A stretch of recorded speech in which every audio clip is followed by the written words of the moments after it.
Hello,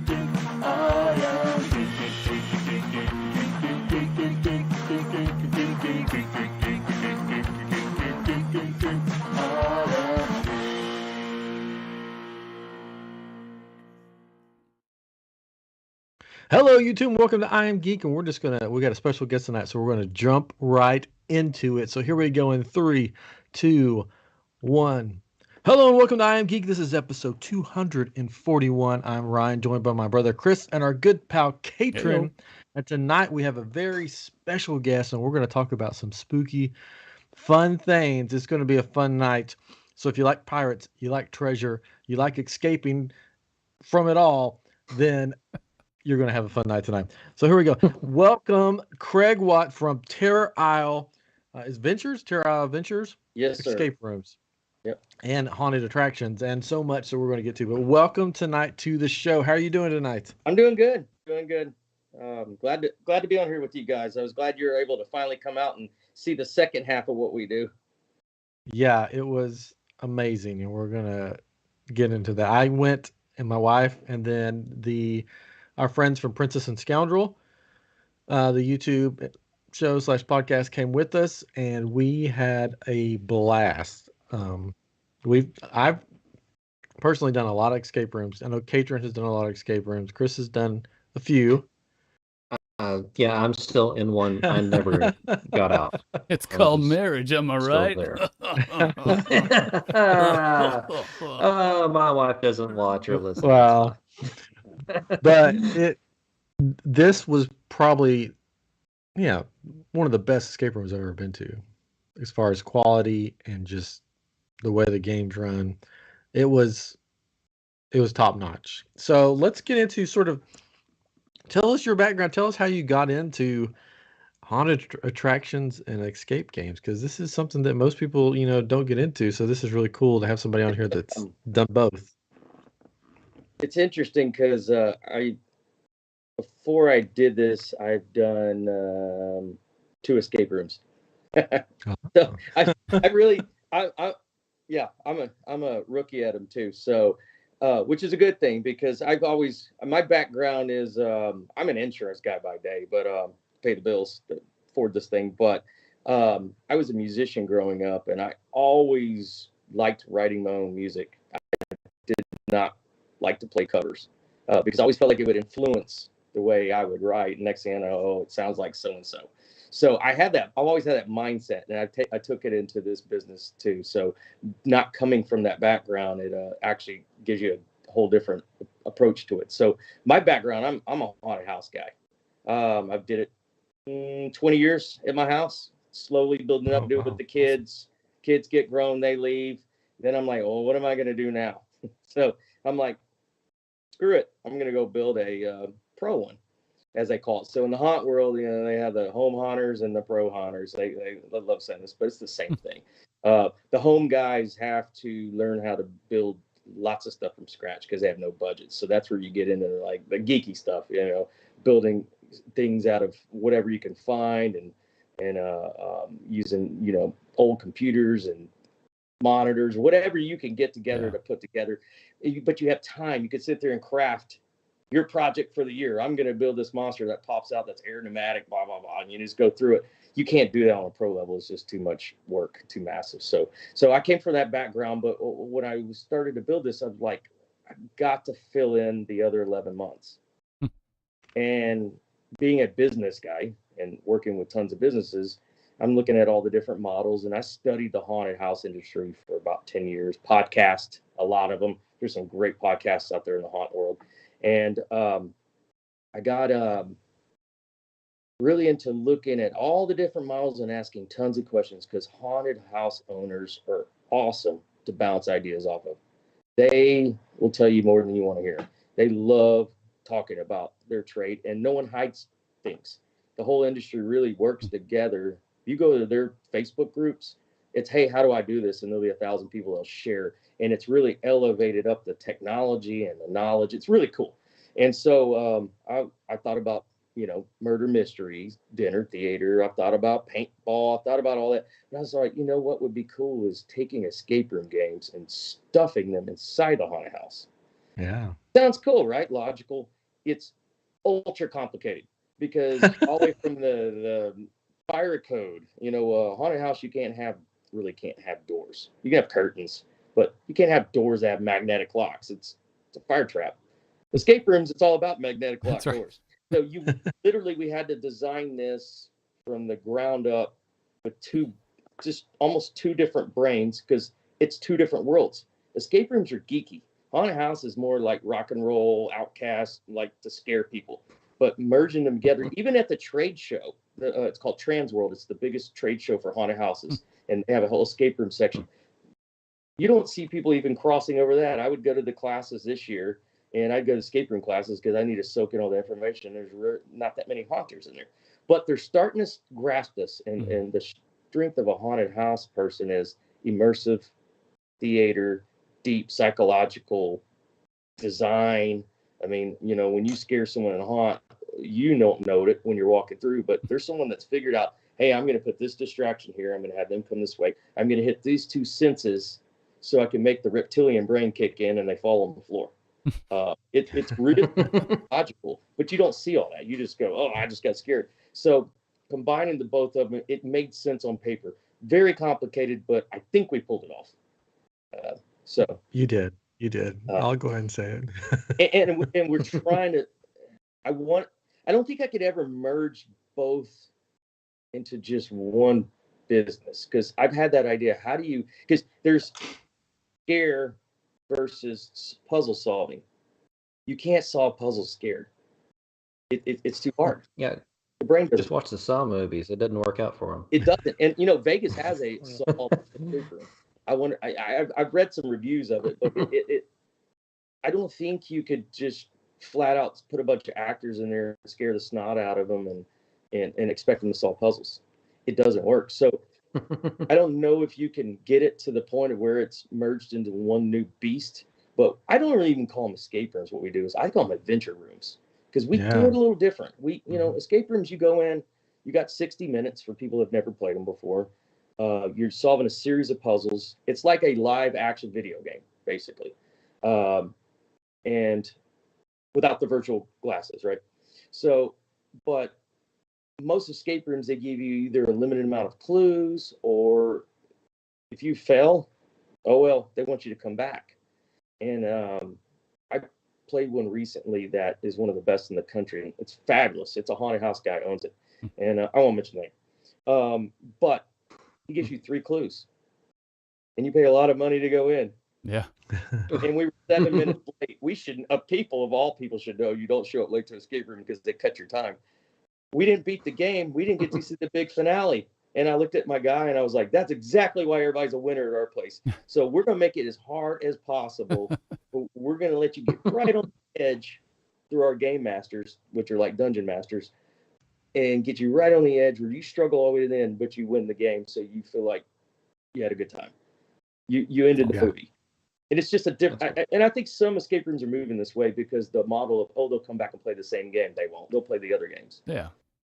Because you spent some of the magic. But so it's been interesting. We're about 3 months in and getting amazing reviews, more than I expected. I was pretty shocked, but and it really is the immersiveness. I think it's just hitting all senses. We take the old haunted house approach where, I've got smells, I've got lights, I've got sound, I've got wind. I even have a beach. And then on haunted house, we have water that blasts out and, cannons. And so we even have these things called butt kickers, which I don't know if y'all know what those are. Yeah. Okay. In the movie stuff, the haptics, right? We have haptic things buried into the floor of one of the games. It makes the whole thing move. We're trying to hit every sense you can to make it fully immersive. Projection. I'm going to get into more projection mapping. The company I was about to buy a bunch from went under, unfortunately. So I got to figure out the technology, but bringing in layers of projection map, just anything you could throw in technology wise to take it to another level. That's what we're trying to do. Very cool. Cool. Yeah. That was one thing I told you that night that I'm like, what I really loved about what you guys were doing was that we finished. Like, it wasn't like the 3 clues and you're out. we got to finish. We got to see what the ending was, and I didn't know that going in. So like we're freaking out, and they're like, "We got to keep going. We got because the timers, Oh yeah. counting down." But we made it to the end. I think the second game we played, we did a little better than the first game. But both were just amazing. So I definitely want to come back because you have 3 games, right? We have 3 games. We're gonna build those games are so this whole place was built by it and all me. I had the big ideas of things. I dipped in and out, and I did a lot of the construction. But I've had haunted house builders. I've had haunters. I had an escape room company design these first initial games and build them. It is an army. I'd say artists, painters. Our place has probably more styrofoam than any haunted house. And literally everything's carved out of foam, and then we hard coat it. All the stonework, all the columns, the stuff on the back of the ships. I mean, we have so much foam in there. I mean, I was buying just from a place in Houston, just truckloads of it. And I didn't even think to save the shavings to make bean bags, but I could have totally made, but not an environmentally friendly business. But yeah,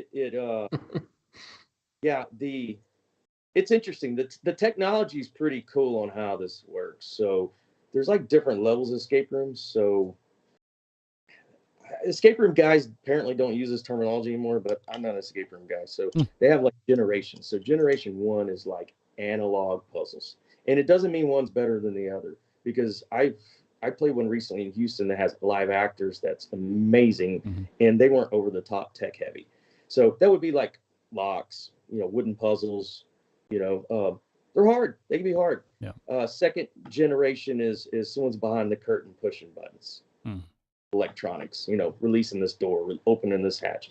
Third generation is what we do, and that's where we have software called M3 that everything runs to it, and we have game masters like dungeon masters upstairs with a giant screen with cameras in every room. They have headphones on. They have their own microphone. We have in each of the rooms. We have everything's. We have a back and forth PA.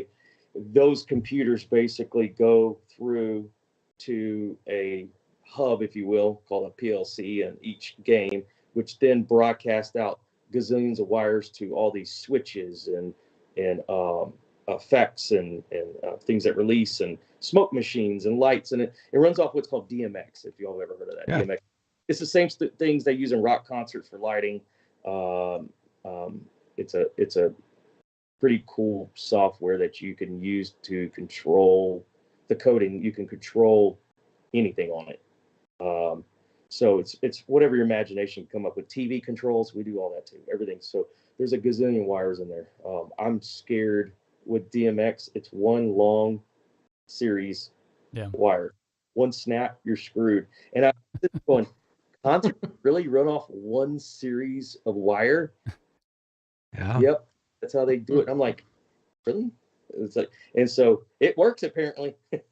But so it's a show that you're putting on, and it's all this programming that makes it happen, right? And it's not just going in and solving puzzles, basically, but you're going in for an experience more than anything, right? Yeah. We and it's the idea run by Skynet. I was trying to visualize something like a video game console. Yeah. And you flip the different games out. There's a haunted house game, and there's escape room games, and who knows what else we'll come up with next. Because I've come up with ideas of things that are non-intellectual, more skill level games under time for those that are good at puzzles, which are, but they're good at games of skill. Making an obstacle course sort of thing where you have to solve things under timers. But basically, there's some program on the back end on that side, which I have an amazing guy that owns escape room games called Exodus Games on the East Coast. This guy, he's a saint. He did all the programming, pulling all the trades in, just trying to, my approach to anything like this is you kind of give the parameters to someone and you let them go do their thing, because the worst thing you can do to an artist and go, I want it exactly like this, because they don't put their heart in it. Right. Go to a tattoo guy and go, here's my drawing. I want it exactly like this. It's not going to, you go, here's the drawing. Give me your version of this. And that's how you get really the best out of people. And yeah, and it's working. You know, we're still in what's called the hardening phase, where I learned what that is real quick. That's where people break stuff. So you go, those boards on the floor come up, you know. Oh. Well, I have 33 beer drinking bankers and insurance people in there, and someone unscrewed one of the magnetic locks, and I'm like, really? They unscrewed that's not even a pirate puzzle. Yeah. So this hardening process where you have to basically make by 6 months everything's bulletproof. Yeah. Yeah. Man, you think you have everything childproofed in there? They'll find something. It's bizarre. Yeah, a lot of them will Brian say, broke a lot of things, didn't he? Yeah, Hopefully right. we didn't break anything. Hopefully we're good. Actually, I encourage breaking, because then first of all, we Figure out. figured out how to build these games ourselves by fixing them. Mhm. I'm like, oh, I can do this. Now, a lot of the stuff's Arduino, you say it, the Arduino programming, the little boards. I know a lot of people do a lot of that with their smart homes and stuff like that. No. There are off the shelf things that haunters use that those people have decided to go on escape room stuff. We're going to use a little bit of their stuff because I think the program is a little overkill. I think it's job security for the people that make these games. Because can you come to my game? Nah, no, we figured a way around it. But yeah, fixing this stuff, I was like, oh, that gave me an idea about how to do this. And so we've managed to build a couple new puzzles ourselves that just to start testing it out. And one of them is analog. I got a scale in there from like Eastern European scale that's just big gnarly metals thing. And I won't give the clues on how it works, but basically you weigh out things and it gives you clues, and it's the most basic thing in the world, but it's hard. People struggle with it. And then when the other tech we're in, where we have a torch where you have to light it, it runs off RFID, just like your security badges, to do the triggering. But learning these toys, I never knew this stuff because I'm not an escape room guy. I'm like, man, I'm bringing this stuff into the haunted house. Mm-hmm. So Yeah. I'm bringing tech into haunts, because haunts have kind of gotten stagnant with a lot of their tech. Sure. And I've just came up with a new one, and I hope they don't copy it. I want to be the first guy to roll it out. But you guys play video games. I'm not a video game guy. I was listening to another podcast, and somebody's talking about doing these situational shooting training things, and they're wearing vests. They're not haptic, but they're like shock vest, right? Oh wow. Because that's a little extreme. That is a little extreme. But yeah, so they want to simulate when you shoot somebody, that person gets shocked, and they're trying to make it as real as possible in these scenarios. But it got my brain turned. I'm like, I know they make haptic vests. I know they make haptic things for laser tag. So I started digging around, and I found. Hang on, let me grab it. This is the coolest thing ever. I don't know if y'all know this brand in video games. Can y'all see it? WOOJER. Woojer. No, not familiar. Oh. This is a haptic vest with 1, 2, 3, 4, 6 butt kickers basically on it. So That's cool. I was like, man, I don't do touching in our haunts. Some haunts do touching. Yeah. I believe that it's weak.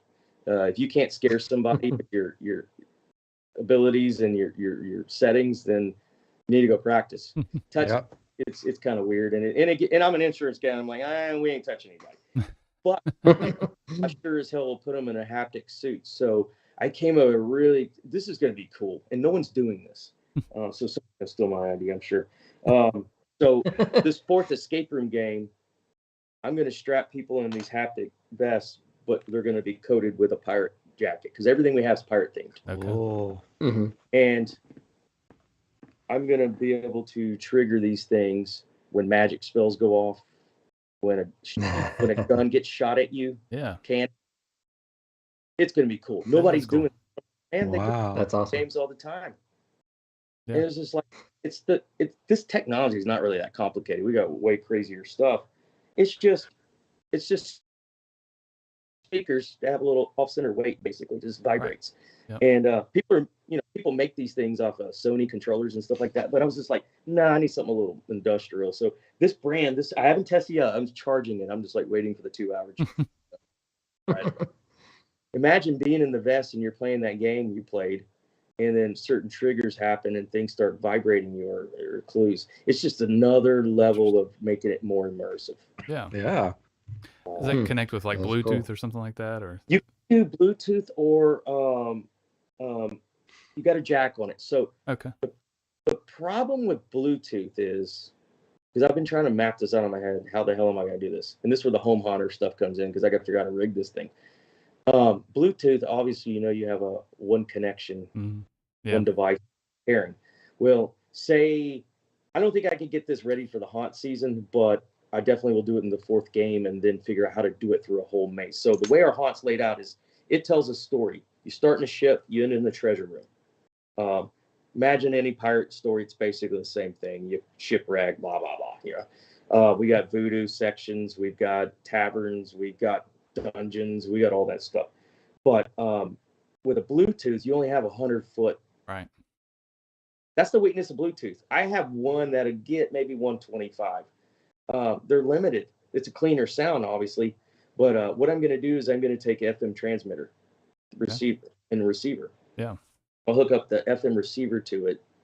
That way, whatever's tuned into that blank station, so I could trigger from multiple spots that transmit. Yeah. And all it is a dumb, radio that has a lock. Yeah. That's going to be hooked to this thing. And that way, my actors, in the haunt, my vision of this is my actors have guns, the muskets, and we already have cannons that, as they're walking through, you pay for this VIP version, and bam, you're getting hit. It's gonna without touching them. The escape room game, we're gonna get it where it's involved in the cluing and stuff like that. We could do that one Bluetooth probably, but yeah, sign me up. I'm cool. there first thing. Pretty cool, because I'm like, what other? I learned this from a haunting guy that's pretty big in the industry, and he's like, you need to borrow things from other fields to make things. And he did a whole program just on like what is it called? Feng Shui. Like Feng Shui have to do with haunted houses. If you ever read a Feng Shui book, there's the anti-Feng Shui. This is the stuff not to do. You don't line doors up. Yeah. Right? Throws people off, right? You don't have cabinet, the doors aiming at you. Yeah. There's all this psychological stuff with Feng Shui. So when you're building a haunt, you really can use the technology of the anti-Feng Shui that psychologically screws with people. They have no idea this is going on. Right. I mean, haunters just sit around how to do this. So borrowing from all these other fields, like this is a gamer thing, man. Virtual reality, I don't think will ever take over haunts. There are some out there. It's just it's like cheating, right? Yeah, it's just not there. There are some guys. We had on our grand opening. We had a vendor out there that I didn't get to play it. He had a haunted house virtual game, but this technology I think you could use. Yeah. I'm always digging around in other areas, because otherwise you just kind of get in that rut. No, it's cool. I mean, this. Go ahead. No, I'm just excited about this thing. I want it to charge up. Yeah, that's really cool. Yeah, this whole concept is right up my alley, because I don't know if I told you or not, but I've had background in working in haunts and writing escape rooms. So when I saw you doing this, I was like, this is like the best of both worlds for me, because I used to do like escape rooms for events, like private events and stuff. Sure. So I write it for the private events, and then I would work for Busch Gardens during their Halloween Scream thing. So did the scaring. So this is the best of both worlds, and it's like on Universal Studios level, like your place. It's so cool. I'm not going to give anything away because I want people to go experience it, but there is like one game starts with 2 animatronics that are actually talking to you instead of telling you the story. Instead of, like, you go to a lot of escape rooms, you'll have some guy that works there come in And he's like, and welcome to the escape room. Here's the story. You're a pirate, and there's some Matey. stuff that happens. Yeah. And I mean, I soaked up a lot from that this guy named Josh who owns Exodus Games, and he's a 26-year-old genius kid, amazing guy. I love this dude. He said it's your game masters make or break the game. Yeah. And so, like for instance, like if you go in an escape room, there's always this big old clock somewhere. You don't have a clock in the pirate world. And they were trying to talk me into putting a TV in there and then put a nice, pretty frame around it. And I'm like, no, I'm not doing that. That's ridiculous. So we do auditory. We have a lot of pre-recorded voiceover things on something. I don't know. The games are kind of weird because the guy that wrote and designed the games, he's not with me anymore. We kind of parted ways. But big gamer guy. Big board game guy, big video game guy, and you could see kind of the evolution of him writing I said, here's what I want, this is what I do, and then he would put together of the first game versus third game, and we have a lot of cluing on the first game that's manual. It's someone up there with a microphone, and they do their pirate thing, the mateys and all that. The second one, we actually use televisions with pre-recorded actors on them, and you can't imagine enough clues to pre-record, because someone's going to do something dopey, and you're going to have to go. You have to give them a clue. But it's really cool because this actress, the TV screen runs off these boxes, basically are triggered. That have SD cards with the pre-recorded videos, and it has the clues built into it. So upstairs, you can hit the button and give them a clue, sends a signal down, triggers that video, and this actress who is our voodoo priestess, who she's going to be on her shirt this year that I got designed. It's amazing. But the third one, we have it coming from the wall. There's a big carving, so it's talking. So we kind of mix it up, but we want to make it so immersive. Why would you have a clock in there? Right. Yeah. It's goofy. That definitely helps with it. And the kids are good at this. I'm learning how to operate the games. I'm terrible. You don't want me running it. Oh. The best part was the first one we played. Like, we had just gotten started, and we finally got out of one area, a cage basically, and they come over the loudspeaker and they say, "You have 10 minutes left," and we're like, what's going on? We just started. And they're like, "We're just kidding." Oh, that was me. We don't normally do that. I had to mess with you. It made me laugh. It was so funny. About 50 minutes. They're like, "What?"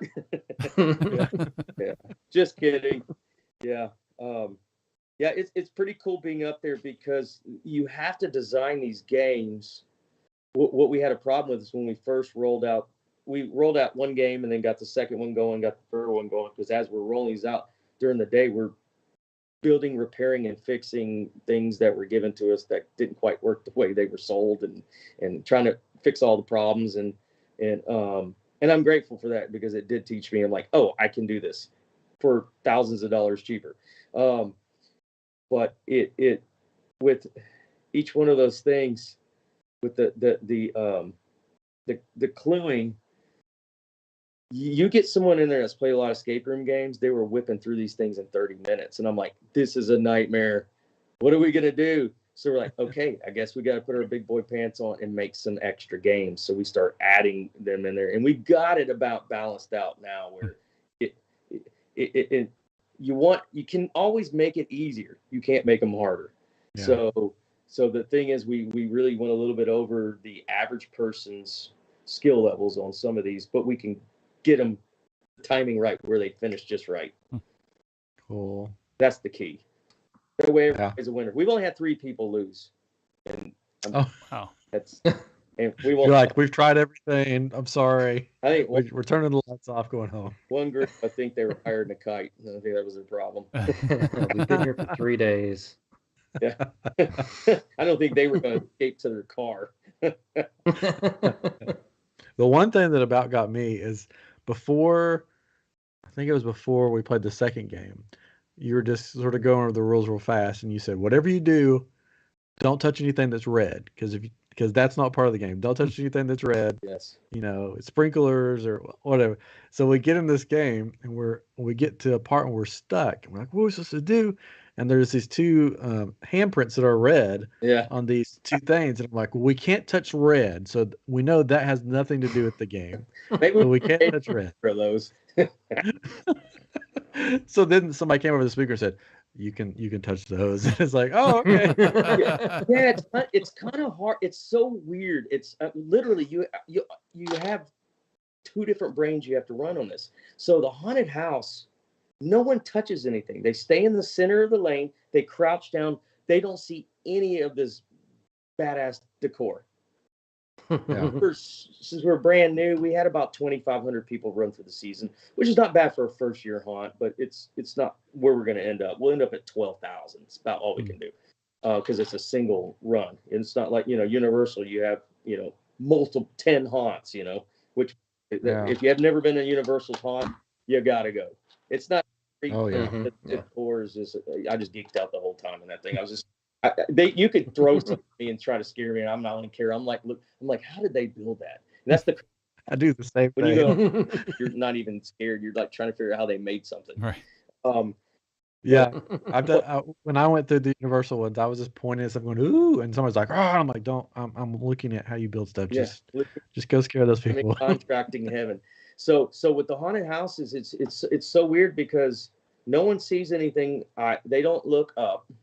So we have second story on part of this thing, and we have a lot of high ceilings because our haunt's not big. It's 5,500 square foot building. That's not a big haunted house, but we pack it in really tight. It doesn't feel like it. Escape room games were massive because they're multiple room games. But we do all the Disney tricks. We do the upper floors are smaller, the psychological we play with all those tricks. Those theme park tricks. We use a lot of those. We have a lot of windows where we haven't gotten to it yet. We're doing projection out the windows and we do some of this, but we're slowly at it. We have clouds. We have those types of things to create that depth. Trying to use some of those games.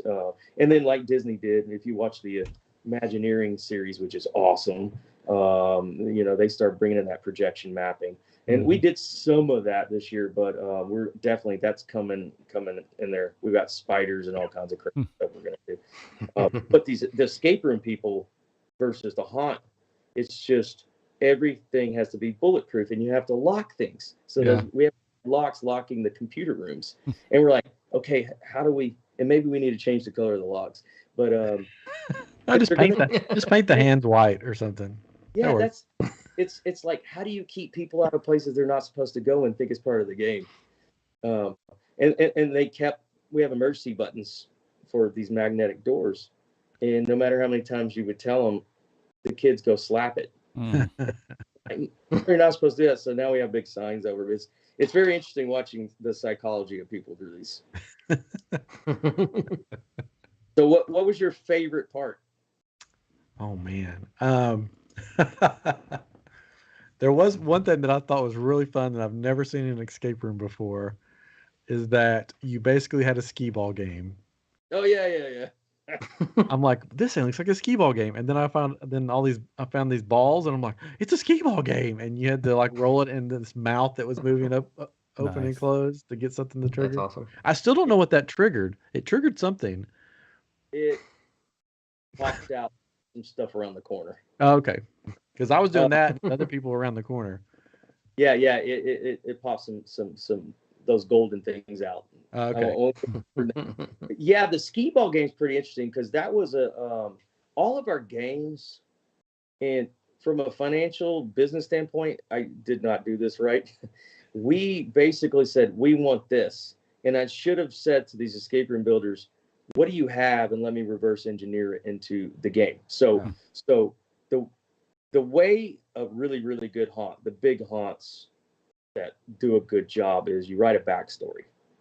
So I came up with Terror Isle. I wanted a pirate theme because we're right on the water. Yeah. No one pirate haunts. There's one called Pirates of Emerson in San Francisco. There's a few people have a little bit of pirate here and there, but not a fully dedicated. I mean, pirates are nasty, scary people.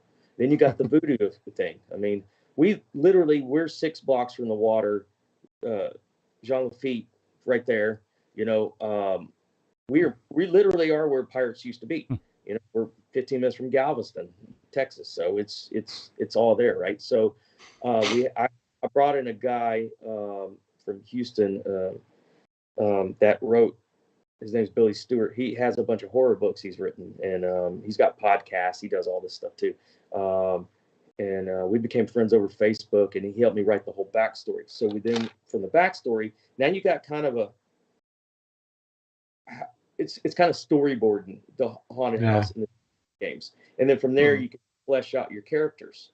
So now you got your characters for your haunt, and you got your characters for the escape room games, and you have it makes it flow better. Instead of just like in haunted houses, you'll be in one room's in a, you know, insane asylum, next room's clowns, next room's this, next thing that. It's weird. You know, you go to Universal, there's a theme on that one. That's the theme. It tells the story. The year I went, they had a Ghostbusters one. It's the Ghostbusters story. It literally, you walk through, and they did Us, and it told the story. And if you've seen the movies, you're like, oh, they just made it all flow. And that's what we try to do with that. So you have that backstory, you write the backstory, you got the characters and all that stuff. So then you can create these games. And then so we go in there with them, and we were like, hey, we want this game. Well, they had to custom every game. Not a good idea from a money standpoint. Yeah. If I did it again, what I would do is go to them and go, all right, what games you have and how do we reskin them? Yeah. And that particular game was one of theirs. They already had, because they have computer systems that they CNC route a lot of their stuff. They're basically fancy cabinet builders with circuit boards in them. That's what they're building stuff for NASA right now, these guys. Oh, wow. Crazy. But yeah, there's a lot of different games that I haven't seen in escape rooms that were, and some of them were probably just simple things. Like I don't want to give everything away, but I like the part where you have to quote unquote dance. Oh yeah. That was fun. Like that was just something different. And just how it was laid out, and you could tell that it was a story. I thought there's a lot of escape rooms that will do like you're locked in a cell, but I really liked how you did it. We were locked in a cell. Sort of the team was split and locked in 2 cells, and that was really cool. Classic move in escape room games. Yeah. Trying to add the pirate effects, and trying to actually go along with the story. The dancing thing's kind of funny. These things are cursing me, because from the get-go, the original idea is we have these and we're going to bring these into the haunt this year. We have these merfolk, fishmen, basically, okay? Half man, half fish. And the original idea is we're going to put them in a giant net and hang it above in that big treasure room, and you have to position yourself in certain places to trigger the next piece. Well, we put them all in this thing. It weighs a gazillion pounds, and then my insurance ring's going off because I got me, ex-Marine, and another guy. We're trying to hoist this big net full of. I'm like, if it takes 3 people to do this, and my building's a 1915 building, it's a fortress. It survived the Tech City disaster, explosion, and hurricanes, and it had these big beams. But I'm like, if it's this heavy, I don't think I should be doing this. This is going to crush somebody. So we rearrange them, and these things have sensors in them, and they don't always work. You don't see this when you're playing, but you have to go in a specific pattern to do the thing, and the sensors work half the time. So we visually do this. So now we've kind of made it to a fun thing, is if you dance in there, you solved it. So people are starting to dance in there, which is hilarious. So yeah, it was funny because we were there with another couple, and that's the first time that the couple that we were with, that's the first time we've met in person. Like they came on our show, and I've talked to them online and stuff. But so my wife and her husband was in another room working a puzzle, and then we get this thing that says dance, and we're looking at each other like, are we supposed to start dancing with each other? What is going on? And then we figured out, oh no, we got to follow this thing. It was really funny. But yeah, it was really cool. I'm still going back and forth which game. Of course, we haven't played the third game, but which of the 2 games I like better. But they were both so different that I mean, I loved both of them. There was elements of both of them that I just loved. Yeah, one of the things I fuck this system. I'm a rebel. I'm always in trouble. I'm total libertarian rebel, right? So one of the things I was told is you need to make each game a different theme. And what I mean by that, like drastic, like you got an Egyptian room, you got a NASA room, you got this. And I'm like, oh, that makes no sense, because you could create totally different games, but stay still in this Terror Isle world. Yeah. We have material to play with. I mean, we have the voodoo material, we have pirate material. We use the next game we're going to do. We're going to go into more of magical type stuff. So the whole backstory at Terror Isle is there's this, like Galveston Island kind of place, and there's a pirate king, and the pirate king has his treasure hoarded there, and he has a voodoo priestess that summoned dead zombie pirates to help protect the treasure. And you're with another crew on a boat called the Ravenger, and these guys they're just as bad. We don't have good guys. There's no good pirates. So these movies, no. We're trying to make pirates evil again. So the Ravenger crew, they're a bunch of cannibals. So you're going with a group of cannibals to go on an island, try to raid it to get the treasure from the Pirate King. And that's really kind of the big picture of Terror Isle. And then so we get to play with all the stuff like this fish guys. We have fishermen. We have an Aztec section where there's some ruins there, and we have people there, and so there's so much material. We haven't even touched all the tropes. We haven't messed with like walking the plank. We haven't. There's so many cool pirate things we haven't even messed with yet. That's going to be fun to do later on. And these games have about a 4 or 5 year lifespan, really. Believe it or not, I was kind of like, how long does this last? Because these things are kind of expensive. Yeah. But you can have a section where you're like downloading illegal videos. Yeah. That's a different kind of pirating. Oh, really? Oh, yeah. But we're gonna go. Still evil. So this Pirate King's got the 2 rooms we're not using in escape room games right now. Is we have when you enter into the house, it's the foyer, and then when he has his library with the classic pipe organ and the big books and stuff. It's really cool. Those 2 rooms, we're gonna make it really more magic oriented. Throw a little Harry Potter action in there, and so then I can kind of branch off into that side of things. So, but still keep it. We try to keep everything pretty period correct. I mean, the outfits, the design, everything in there. We try as much as possible. Except we have a freezer room. Pirates and we have frozen dead pirates, which I'm planning on piping air from the AC up top of these giant ACs to cool it down. That's the one thing I'm missing. I gotta freeze the room. Yeah. Very cool. Yeah. But yeah, that's the only room I really is just like, come on, man, they didn't have a freezer room. But you gotta have frozen dead pirates. I had to have them custom made. That's cool. Yeah. So the 3 games you have right now are called Mystic Voyage, Nefarious Offering, and Dungeon of the Drowned. And so if you're following the story, is it you start in Mystic Voyage, and then you go to Nefarious, and then a Dungeon? So we did Dungeon, and then we did Mystic Voyage. So we haven't done the Nefarious Offering. Is my favorite. It's my favorite. I think all 3 are equally as good. Seriously. When people ask me which one should I play, Nefarious I usually pick if it's a big group too, because it's 1, 2, 3. It's 3 huge rooms. Wow. I mean, escape rooms don't do rooms this big, and from a business standpoint, it kind of a lot of escape room places will put like the big ones will put like 9 rooms, but to me, I need to balance it. I want it where you're getting a different experience in each room, and you're having that. Part of an escape room game is getting that little like hit because I got it, yes, and then go to the next section, just like a video game. You're on the next level, and you don't want to be stuck on the same level the whole time. So keeping the rooms big, I'm happy with. I need this 4th one because I do corporate events and parties, and I just had 33 people I stuffed in 3 games, and man, it was tight. Yeah. But yeah, it tells the story if you play them in order, but you can play them out of order and you don't know the difference. Yeah. And the haunted, you have no idea, because the haunted house, I let people go through as many times as they want, which is like not done ever, because my people are there and I'm paying them, and the lines weren't massive yet. So I'm like, y'all go through as many times as you want. This time, look around so you could see all this cool stuff in there, because they don't notice. Yeah.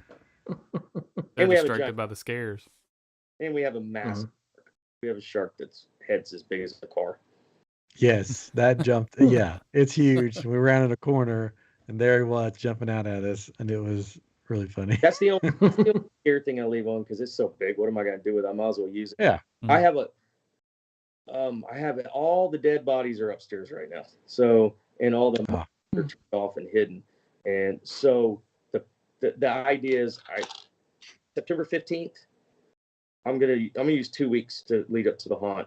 Turn off the escape room bookings, go into haunt mode, drag the bodies down, toss the stuff up, screw the doors to the walls, and try to figure out how fast we can do it. I think we can do it in a week's time, so we don't lose the downtime of the escape room game.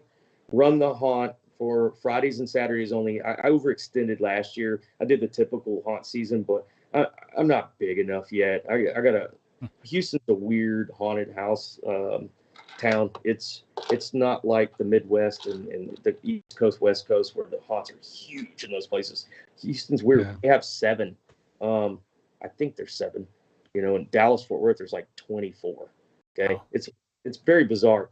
But so and the customers are different. You know, in Dallas, Fort Worth area, they hop around different haunts. Houston, it's I've noticed that people are like, I've been to this one 10 years in a row. So you got to kind of build your own crew, if you will. Yeah. So yeah, it's going to be interesting. I'm excited because last year was so much fun. Haunted house. If you ever work in a haunted house, it's an adrenaline rush. It's so fun. So we can't wait to do this. And then what we'll do is we'll get through Halloween's like on a Monday or something, and then immediately flip back, put the bodies back upstairs, make sure everything's working, lick our wounds, and then kick back in. Wow. That's the plan. See, most haunted houses, there's a lot of haunted houses with escape room games. They're starting to get into it, but they put them on the side of the haunt. Yeah. So the most famous one's going to be like 13th Gate in Baton Rouge, I believe. Their haunted house has been around forever. It was called House of Shock. Before that, the singer from Pantera was one of the people that started that thing, and it's awesome. The videos I've seen, I've never been to it, but one of the guys that helped me build it, he used to work there, and I've watched a lot of clips on it. But I have not been yet, but it's on my list. They have apparently some of the best haunted house escape room games on the side, but no one puts them inside, which is dumb. You have all this scenery. Why don't you do it? Yeah, really. Um, Yeah, a lot of haunted houses. I'm in Memphis, Tennessee, so a lot of haunted houses around here, it's just like pop-up things, you know. Yep. And in fact, they don't really do that much anymore. I worked for a company that used to do one as a fundraiser, and we had to stop doing it. But it was like this big production, and people on my team would go work at it and be part of it. And they said it was just a lot of work, you know, because you're just standing in this one place and you're doing this jump and okay, I'm doing it again, you know, people walking by and yeah, we don't have anything like that, but that mean to reuse things, that makes the most sense, right? You're reusing what you already have, adding to it, but you're not rebuilding something or having something totally separate.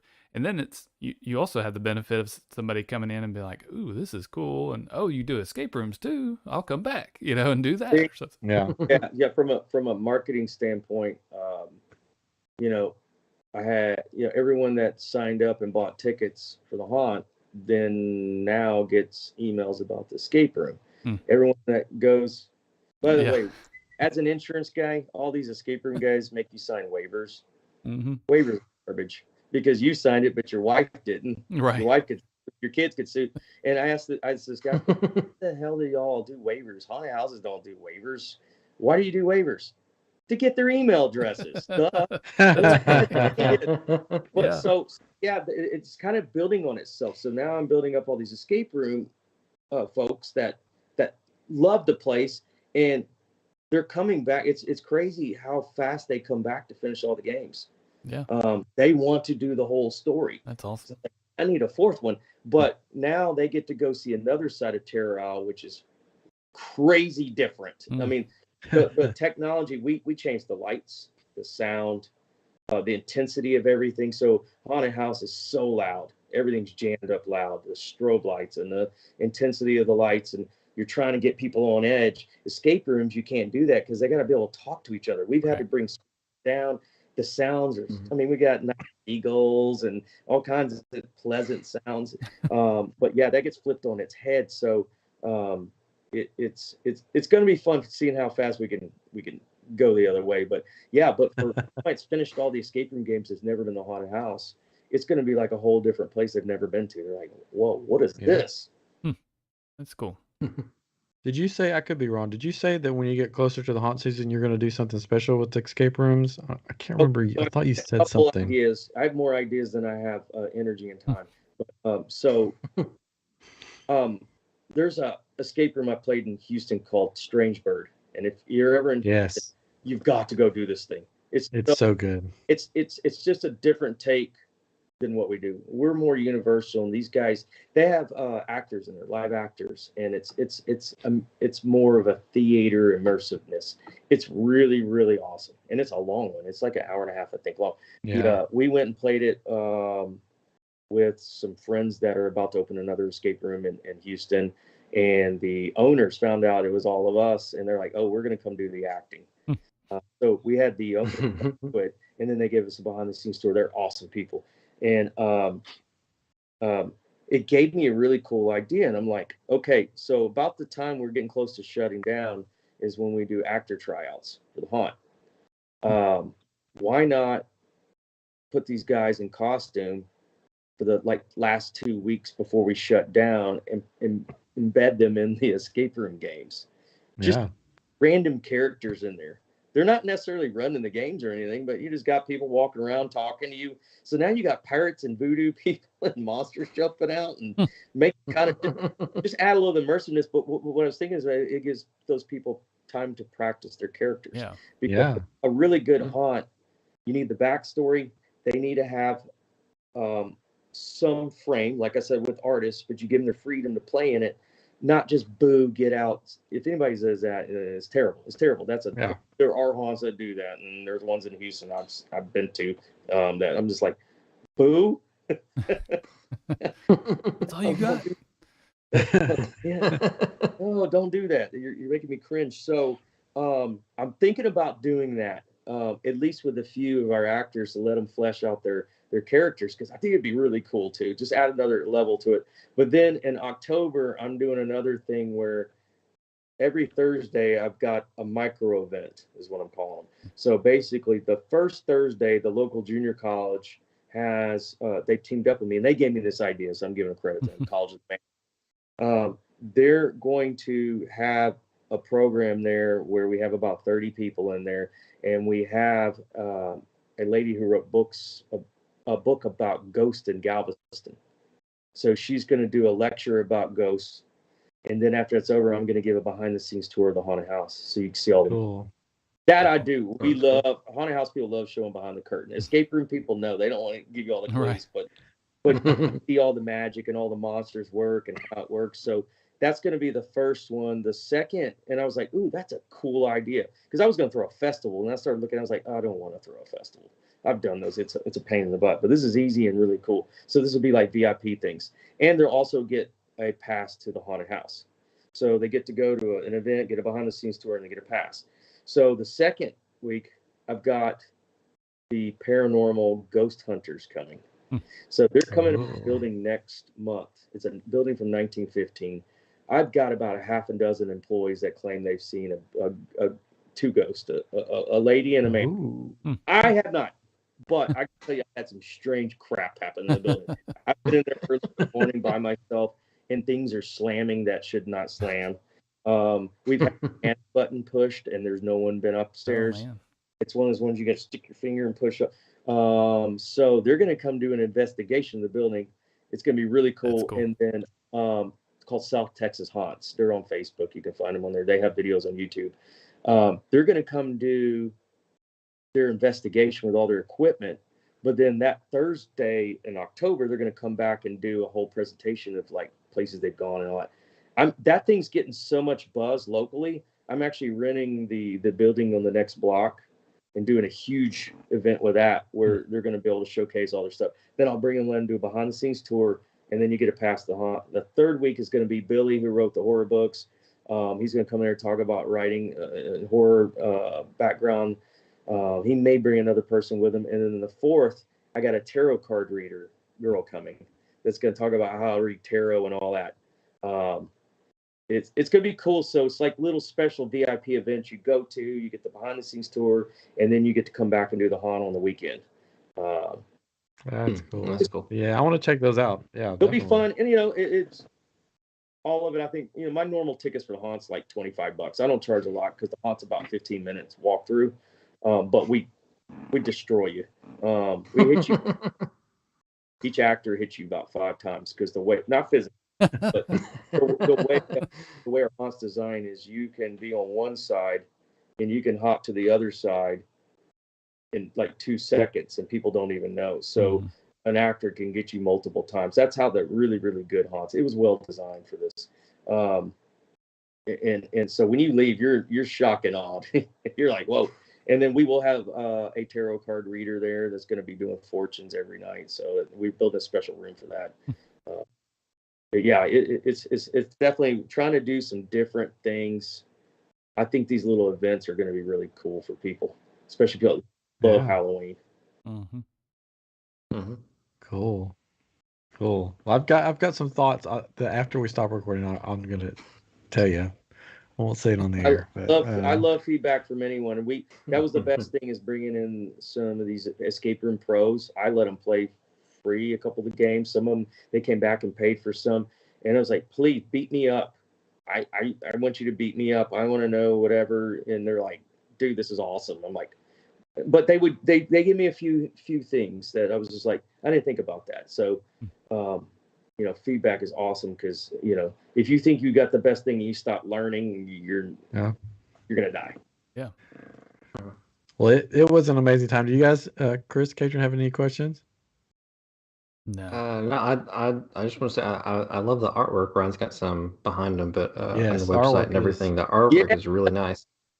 So even the graphics, if you go look at haunted houses, my graphics are totally different. This is done by a New Orleans artist. I got New Orleans. What I do is I go get heavy metal artists that do album covers for bands. Nice. A, B, they're awesome. And there's a little Scooby-Doo vibe there. You see it, the color, flow. Yeah. So I try to I'm going for that Saw thing. That's not my thing. I've never liked Saw movies. I'm going for that eerie, spooky kind of thing, right? Yeah. So this year's shirts, I got 2 guys that do heavy metal albums. One guy's from Germany, and he's got the Voodoo Priestess shirt that's amazing. And the other guy, I did not know this, he's done artwork for a band, if you listen to heavy metal, a band called High on Fire. They just won the Grammy 2 years ago. I think it was 2 years ago. Those guys were in bands called like Sleep, and they're like stoner metal stuff. He did their artwork, and I was like, whoa, that's crazy. So these guys are out there. So, and I just kind of, you know, I want that. Our shirts are this way too. We have a really cool, it's more of like I love heavy metal stuff. So I got more of a metal, the stoner rock, sludgy kind of vibe thing, instead of the typical hot stuff that you say. So yeah. I dig all these art. These guys have so much stuff. I just want to keep printing shirts, but I have so many shirts to sell. I can't. But yeah. Very cool. Awesome. Yeah, it'll be hard to get Katrin down here, but I at least my brother's in McKinney, Texas, so I at least want to get him down here to go to do this, because I think he'll love it. Katrin, maybe when you're down here sometime, we can get you. I'll be in there in July, so. That's true. I have. So maybe we can come and do very late on that Sunday. So. Oh, there we go. Maybe we can do a room. We have a lot of time. Just let us know. You guys need to come check out that awesome middle game. Y'all love it. And you even fish in that game, by the way. Oh, cool. Nobody does fishing. That's awesome. That's so cool. Well, again, thanks for coming on, and it is amazing. Tell everybody where they can go buy tickets, where they can find all the information, all that stuff, so we can get your name out there as Okay, much as we so can. so you just go to terrorisle.com. Yes, the Texas accent does it. They're like terror what? There. TRRORISLE. You can see it on the backdrop there. .com. You can go in there. All of these games, you book them. You book your time. You can do 4 to 8 people. If you want to do a party, we do parties. We'll shut the whole place down. You can have the whole place to yourself. We could do about 30 max on that. We'll set up the front room. We have it all designed up. I mean, it is cool. You're sitting on top of a ship. So you can go in there, pick your time. Those things are normally $35 a ticket, which is about in line with these things. But if you use the code word ahoy, it'll knock $5 off. The haunt will start selling tickets. Probably beginning September 1. Those are $25. It'll be the same place. You just go online and book it. And those special events, they'll be on there. And we're also got, as soon as my webmaster gets it up, we're going to start singles night. This is cool. The last Friday of every month, we're going to take singles. We're going to shuffle them all up, and we're going to throw them in rooms. You never know. You might. That's awesome. Yeah, it's going to be. It's and also for people that don't have big groups to play. You have to have 4 to play our games. Yeah. Typically, if you call me and you got 3, I'll let you slide. But yeah, the singles night, we're going to take 30 strangers, mix them up, toss them in the rooms, and who knows what happens. Yeah. That's cool. All of that can get so Terra, and we're on Facebook and Instagram and all that fun stuff too. You can find us on that. Well, cool. Well, thanks for coming on. No, tonight. I appreciate you guys having us. Yeah. And before we go, we will be at Comic Palooza this July 16th and 17th. 16th, 17th. Is it 16th, 17th, 18th? No, it's 15th through the 17th, but we'll be there 16th and 17th. I'll probably be there 15th too. There are some wrestling matches that night on the 15th. So. Yes. And we were be doing a live show. We haven't got confirmation if they approved our theme for the live show, but if they do, then this is right up your alley, Craig. We'll be talking about treasure hunting and treasures that you can still find that are hidden in the Houston area and in Texas today. You could go out there and search for them today. So hopefully I can get some of your stuff and I'll bring it. And when we talk about treasure hunting, we're like, you want to go look for some treasure at Treasure Isle? Here you go. Here's the info. Terror Isle. All right, Terror Isle. Go. I'm sorry it's late. Go down there and we'll give you a shout out there. Well, there's treasure at Terror Isle. Yes. Right? Yes. There is. There's plenty. No, where's that convention going to be at? It's going to be at the. Is it Houston or? It's in Houston. Yeah. The big. Yeah. The big convention center that's right there at the Astros. Oh, Georgia Brown. Yep, that's it. Yep. And that's the 16th of next month. That's it. Yeah, Saturday and Sunday. 15th, 16th, and 17th. Well, we'll be at the Texas Haunters Convention at the same time in Mesquite, Texas. So they usually have some. I want to get a booth. Yeah, they usually have some different haunts, kind of people there from different, I guess, haunt, whatever businesses or whatever. And then there's some creepy people walking around. We saw some girl with a leash on this guy that was just all creepy looking and just different. Yeah, might know their owners. Yeah, that's just the attendees. That's awesome. No, we're really loving going to these conventions. We're doing the Houston Horror Film Festival. I don't know if y'all seen that one. No. You need to check it out. It's becoming one of the biggest national ones for if you like people in movies. They've got everybody coming to an autograph. Cool. Interesting. That one's next month too. We have a booth there. We're going to start doing these booths. We found these booths are better because it's a lot of people, believe it or not, have never played escape room games and they don't know what it is. They think it's that movie where you're stuck and locked and you die. And but we love these things. I'm gonna start going to these Comic Cons and setting up booths too. Of course, dress up and all that stuff. Yeah, sure. Mm-hmm. Now we'll be dressed up. Be having fun. Comic Palooza, they're going to have Jackie Earl Haley, who played Freddy in Nightmare. Nice. Yeah, that's right. Y'all go look at that Houston Horror Film Festival. If you see their lineup, you're gonna be blown away. I mean, they got the kid that was in Chucky. They've got Tom Arnold be there. They got He's scared. the lady from Sleepaway Camp, the girl that's in the movie. All the movie. I mean, they have a ton. I was shocked. They keep rolling more people out. Oh, and Alice Cooper. They'll have Yes, Alice Cooper. Oh yeah, Alice Cooper. Hope you Nah, Yep. And Sergeant And Slaughter. Sergeant So there we go. cool. There's a lot of people over there. Anyways, thank you again for coming out. We'll stay on and chat a little bit afterwards, but we're going to sign off here on the podcast. This has been episode 241 of I Am Geek, and we'll be back next week with something new, something fun, and of course, something geeky. Bye-bye. And then I guess we'll say bye to YouTube. Bye, We can YouTube. say bye to you too. Hi, YouTube. Thanks for Bye, being on YouTube.